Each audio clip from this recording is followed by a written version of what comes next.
नमस्कार प्यारे साथियों, स्वागत है आप सभी लोगों का मैथ्स में विशाल भारती सर में। आज का देखिए वो कैप का सेक्शन क्या है। कल हम लोगों ने 10 आयर तक पढ़ा था। इसके बाद हम लोगों का है प्रोसीडिंग। प्रोसीडिंग क्या है, एक नाउन है, याद रखिएगा। और इसका मतलब होता है कानूनी कार्रवाई, यानी लीगल एक्शन और official steps taken in a case, यानी किसी मामले में की जाने वाली कानूनी या आधिकारिक कार्रवाई जिसे हम कहते हैं। और अक्सर ये आपने पुलिस केस में, कोर्ट हायरिंग में सुना होगा। ठीक है, सिनोनिम्स देखिए क्या है इसका, हियरिंग्स जिसे हम बोलेंगे और जिसे हम प्रोसीजर्स भी कहते हैं। एंटोनिम्स इसका उल्टा कर दीजिए, इन एक्शन हो जाएगा और इन एक्टिविटी हो जाएगा। एग्जाम्पल क्या दिया गया है, the court proceedings continued for several hours, यानी इसका मतलब क्या हुआ कि अदालती कार्रवाई कई घंटों तक चलती रही है ना। Proceeding continued for several hours, तो ये इसका मतलब है। इसका यूज़ कहाँ पर होगा, मैंने अभी आपको बताया कि अदालत हो गया, बैठक या आधिकारिक कार्यों के संदर्भ में यह प्रयोग होता है। ठीक है, तो वहाँ पर प्रोसीडिंग वर्ड यूज़ करते हैं। इसके बाद देखिए क्या है आपका क्वेश्चन नंबर 12, कॉन्डेमनेशन क्या है। कॉन्डेमनेशन क्या है, देखिए नाउन है, यानी जिसका मतलब होता है कड़ी निंदा करना, स्ट्रॉन्ग क्रिटिसिज्म और डिसअप्रूवल, है ना, या आलोचना करना, जिसे हम कहते हैं कंडेमनेशन। तो इसका सिनोनिम्स क्या है, क्रिटिसिज्म जिसे हम बोलते हैं, या डिन्यूंसिएशन भी हम इसे कहते हैं, डिन्यूंसिएशन। और एंटोनिम से प्रेज या अप्रूवल हो जाएगा। ठीक है, एग्जाम्पल है the decision received widespread condemnation, यानी कि इस निर्णय की व्यापक रूप से निंदा हुई, यानी कोई निर्णय लिया हो गया होगा जिसमें निंदा हुई है। The decisions received widespread condemnation, है ना, व्यापक रूप से निंदा हुई। इसका हम यूज़ कहाँ पर करेंगे, जब किसी कार्य की तीव्र आलोचना की जाए तब इसका हम प्रयोग करते हैं, यानी जब भी कोई कार्य की तीव्र आलोचना की जाए। ठीक है, ये हो गया। और इसका यूज़ तो यही है, जब कोई तीव्र आलोचना की जाए, यानी कड़ी निंदा की जाए किसी भी केस में। इसके बाद यहाँ पर 13 है सेफ गार्ड्स। सेफ गार्ड्स क्या है, नाउन है। देखिए स्पेलिंग भी आपको याद रखना है, स्पेलिंग भी आपसे पूछेगा। ठीक है, मीनिंग क्या है, प्रोटेक्शन अगेंस्ट पॉसिबल हार्म और डेंजर। इसका मतलब क्या हुआ कि जैसे कोई सुरक्षा का उपाय या कोई संरक्षण हो गया, जिसे हम सेफ गार्ड्स कहते हैं। ठीक है, इसका सिनोनिम्स क्या है, प्रोटेक्शंस और है प्रिकॉशंस, है ना। और एंटोनिम्स इसका उल्टा हो जाएगा, रिस्क और डेंजर्स। ठीक, एग्जाम्पल है the new policy provide safe guards for workers, यानी नई नीति श्रमिकों की सुरक्षा के उपाय प्रदान करती है, यानी कोई नई नीति लाई गई है जो श्रमिकों की सुरक्षा के लिए प्रदान की जा रही है। इसका यूज़ हम कहाँ पर करेंगे, सेफ गार्ड्स का, कोई सुरक्षा है, कोई कानून है या नीतियों में इसका प्रयोग होता है। ठीक है, इसके बाद यहाँ पर लेजिटिमेट, बहुत इंपॉर्टेंट है वर्ड, कई बार एग्जाम में पूछा गया है। एडजेक्टिव है, याद रखिएगा। मीनिंग क्या है, लीगल वैलिड और एक्सेप्टेबल अकॉर्डिंग टू रूल्स, है ना, यानी कोई कानूनी, वैध या उचित, जो है ये वर्ड यूज़ होता है, वैध या उचित। ये भी कानूनी केस में ही ये भी यूज़ होता है। सिनोनिम से लीगल और है वैलिड। एंटोनिम से इसका उल्टा कर दीजिए, लीगल का इलीगल हो जाएगा, वैलिड का इनवैलिड हो जाएगा। ठीक है, एग्जाम्पल है every citizen has a legitimate right to ask questions, यानी कि हर नागरिक को प्रश्न पूछने का वैध अधिकार है ना, legitimate right to ask questions, है ना, valid right to ask questions, यानी अधिकार है। एवरी सिटीजन है legitimate to right ask question, है ये है। तो इसका यूज़ हम कहाँ पर करेंगे, जब किसी अधिकार की बात की जाए या कार्य या मांग को कानूनन सही बताना हो, तब हम इसका प्रयोग करते हैं, लेजिटिमेट का। ठीक है, जब कोई कानूनी सही बताना हो तब, नहीं तो ऐसे नहीं। यह एडजेक्टिव है, भी ध्यान रखिएगा। ठीक है, इसके बाद है यहाँ पर सॉर्ट। क्या है सॉर्ट, सॉर्ट एक वर्ब है, देखिए क्या है, SOUGHT, सॉर्ट। मीनिंग क्या है, ट्राई टू गेट और आस्क्ड फॉर समथिंग, यानी मांगा या पाने की कोशिश करना, या प्राप्त करने की कोशिश की, या मांग करना। ठीक है, वहाँ पर होता है सॉर्ट। कई बार यह वर्ड आया हुआ है, यह भी पूछा गया एग्ज़ाम में, और अक्सर हम लोग डेली लाइफ में भी इसका यूज़ करते हैं। तो इसका मीनिंग क्या है, ट्राई टू गेट और आस्क फॉर समथिंग, मांग पाने की कोशिश। और सिनोनिम से रिक्वेस्टेड या परसुएड भी हम इसे कहते हैं, परस्यूड। एंटोनिम से अवॉइडेड या इग्नोर्ड हो जाएगा, इसका उल्टा करेंगे तो। ठीक है, एग्जाम्पल क्या है, the student sought permissions to leave early, यानी छात्र ने जल्दी जाने की अनुमति मांगी, यानी कहीं जल्दी जाना है तो the student sought permission to leave early. तो जल्दी जाने की अनुमति मांगी। इसका यूज़ कहाँ पर करेंगे? जब किसी चीज़ को पाने या मांगने का प्रयास किया जाए, ठीक है, तब हम इसका प्रयोग करते हैं। ओके, नेक्स्ट है आपका डिक्लाइन। बहुत इंपॉर्टेंट है, ये भी बहुत बार पूछा गया है और इसका डेली लाइफ में बहुत ज़्यादा यूज़ भी होता है। डिक्लाइंड है, वर्ब है, आपको पता होगा इसका मतलब क्या है? रिफ्यूज्ड और रिजेक्टेड समथिंग, यानी मना कर दिया, अस्वीकार कर दिया, जिसे हम कहते हैं, ये होता है। तो इसका सिनोनिम्स क्या होगा? डिक्लाइंड को हम रिफ्यूज्ड भी कह सकते हैं, रिजेक्टेड भी कह सकते हैं, ठीक है। और इसका उल्टा करेंगे तो एक्सेप्टेड हो जाएगा, एग्रीड हो जाएगा, ठीक। और इसका एग्जांपल क्या दिया है? He declined the offer because of personal reasons, है ना। उसने व्यक्तिगत कारणों से प्रस्ताव अस्वीकार कर दिया, डिक्लाइंड कर दिया। ये चीज़ याद रखिएगा। तो इसका यूज़ हम कहाँ पर करेंगे डिक्लाइंड का? जब किसी प्रस्ताव हो, कोई निमंत्रण हो या अनुरोध को ठुकराया जाए, तब इसका प्रयोग करते हैं। भी ध्यान देना, प्रोफेशनली ये यूज़ होता है, ठीक है। तो ये याद रखिएगा, जब किसी प्रस्ताव हो, निमंत्रण या कोई अनुरोध को ठुकराया जाए, तब इसका हम प्रयोग करते हैं, याद रखिएगा। और ये वर्ब है। इसके बाद है डिस्क्लोज़र। डिस्क्लोज़र देखिए क्या है, बहुत इंपॉर्टेंट वर्ड है ये भी।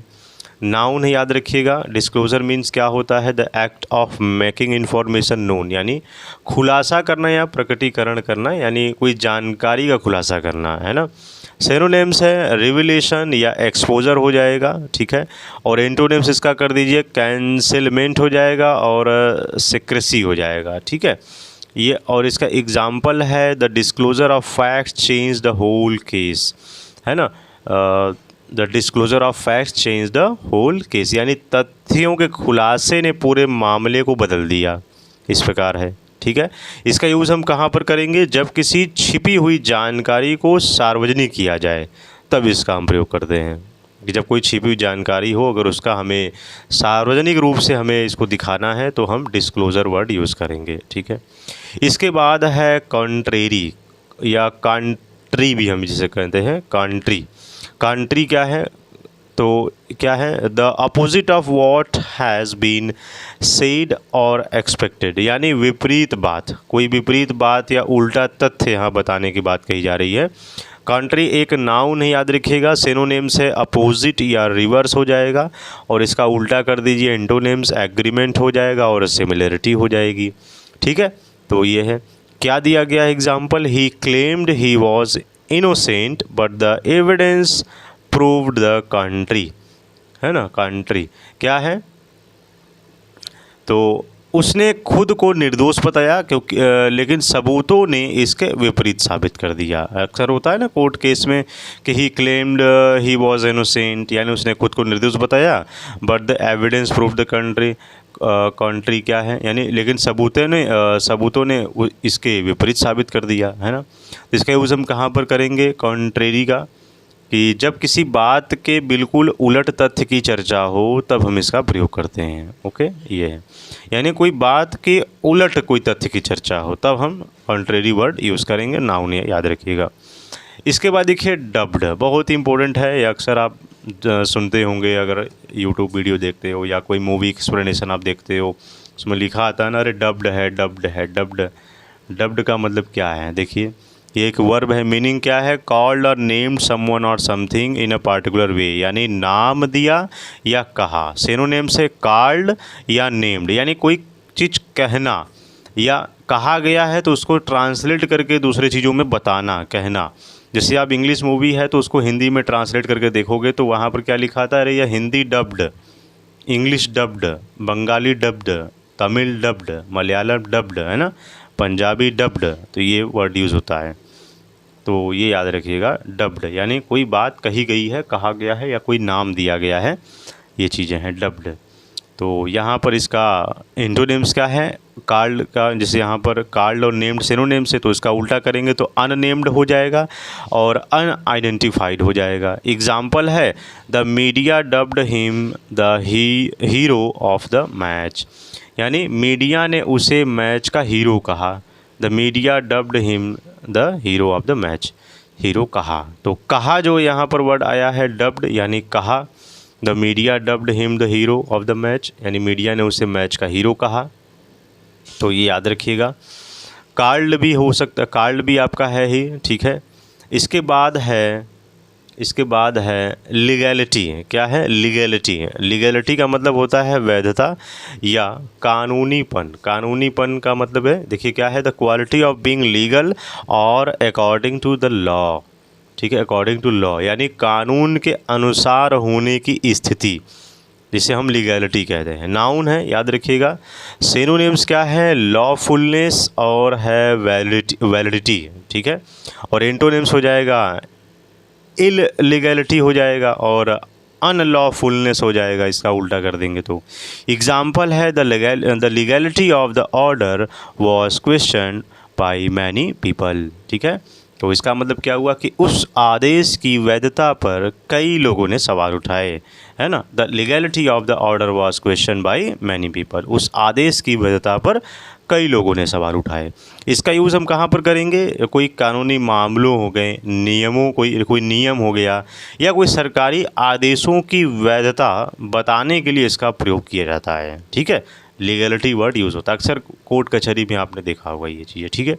तो ये था हमारा प्यारे साथियों आज का 10 वर्ड हमारा वोकैब, और इसमें कोई डाउट होगा तो ज़रूर पूछ लीजिएगा, और टेलीग्राम पर ज़रूर जुड़ जाइएगा। वहाँ पर इसका ऐसे कई सारे साथियों ने कहा कि सर इसका पीडीएफ, देखिए एक पेज का पीडीएफ क्या मैं प्रोवाइड करूं, अगर 5-6 पन्ने का, 500 पन्ने का, 1000 पन्ने का होता तब पीडीएफ देने में अच्छा भी लगता है। तो आप यहीं से पढ़िए।